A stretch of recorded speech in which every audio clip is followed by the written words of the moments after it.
Another day, another slew of sanctions. That seems to be the basic approach from the White House, from the West, NATO allies, European nations. We will economically starve the Russian military beast. That's the plan so far. And also give weapons, munitions, and other logistical assistance to the Ukrainians. Biden, though, pushing even forward today on revoking Russia's most favored nation status when it comes to trading. Watch. Each of our nations is going to take steps to deny most favored nation status to Russia. Now, most favored nation status designation means two countries have agreed to trade with each other under the best possible terms. Low tariffs, few barriers of trade, and the highest possible imports allowed. In the United States, we call this permanent normal trade relations, PNTR, but it's the same thing. Revoking PNTR for Russia is going to make it harder for Russia to do business with the United States, and doing it in unison with other nations that make up half of the global economy will be another crushing blow to the Russian economy. It's already suffering very badly from our sanctions. Economy is suffering badly. Is Vladimir Putin, though? Is this changing his calculation?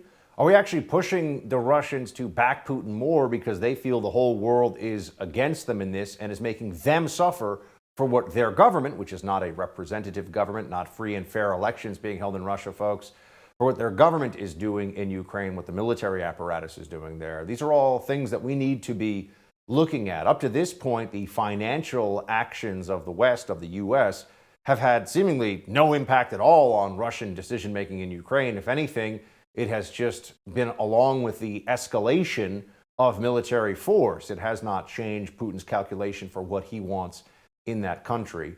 So now they're going after, even more specifically, certain exports, luxury goods being exported to Russia, banning things going to and from that country, and looking at the Russian oligarchs specifically, hoping that the very wealthy Russian billionaires around Vladimir Putin, if they come under pressure, maybe they will tell Vlad to back off. Watch. The G7 is also stepping up pressure on corrupt Russian billionaires. We're adding new names to the list of oligarchs and their families that we're targeting. And we're increasing coordination among the G7 countries to target and capture their ill-begotten gains. They support Putin. They steal from the Russian people, and they seek to hide their money in our countries. They're part of that kleptocracy that exists in Moscow, and they must share in the pain of these sanctions. And while we're going after these, their super yachts and their vacation homes and worth hundreds of millions of dollars, we're also going to make it harder for them to buy high-end products manufactured in our country. We're banning the export of luxury goods to Russia.